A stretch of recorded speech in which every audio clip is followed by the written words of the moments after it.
Hi friends, నా videos కానీ మీకు నచ్చినట్టయితే please like and subscribe my channel.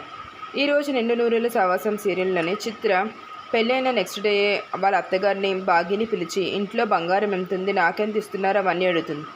అవన్నీ అరుంధతి నగలు అవి భాగ్యకే చెందుతాయి అని అంటుంది వాళ్ళ అత్త నిర్మల. కానీ అప్పుడు చిత్ర అంటుంది, ఏంటి అత్తయ్య మీరు ఇలా మాట్లాడుతున్నారు, నాకంటూ ఏమీ లేవా అని గొడవ పడుతుంది. అప్పుడు పిల్లలు అంటారు, పెళ్ళికి ముందు వరకు బాగానే ఉన్నావు కదా పిన్ని, ఇప్పుడు ఏంటి ఇలా ఉంటున్నావు అని చెప్పి అంటారు. ఆ తర్వాత కొంతసేపటికి అరుంధతి చిత్రని చూసి తను మెట్ల మీద జారి పడిపోవాలని అనుకుంటుంది. అప్పుడు చిత్ర జారి పడిపోతుంది. అది చూసిన బాగి కిందకి వచ్చి అరుంధతి చెప్తుంది, అక్క నాకు పవర్స్ ఉన్నాయి, నేను ఏమనుకుంటే జరుగుతుంది, ఆ చిత్ర పడిపోయి నడుము విరిగిపోయింది అని చెప్తుంది. ఇద్దరూ కలిపి చాలాసేపు ముచ్చట్లు పెట్టుకుంటారు. కొంతసేపటి తర్వాత మనోహరి వస్తుంది. మనోహరిని చూసి కూడా తను పడిపోవాలని కోరుకుంటుంది బాగి. వాళ్ళ చెల్లి కోరిక తీరుస్తుంది అరుంధతి.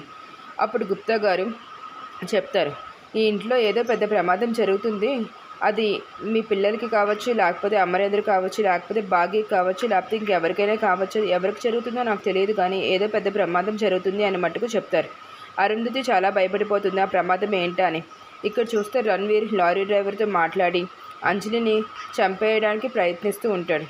ప్లాన్ చేసి తనని చంపాలని చూస్తూ ఉంటాడు. అప్పుడు పిల్లలందరూ అప్పుడే రెడీ అయ్యి స్కూల్కి బయలుదేరి వెళ్తారు. ఇప్పుడు ఏం జరుగుతుందో చూడాలి, మరి ఎవరు చనిపోతారు.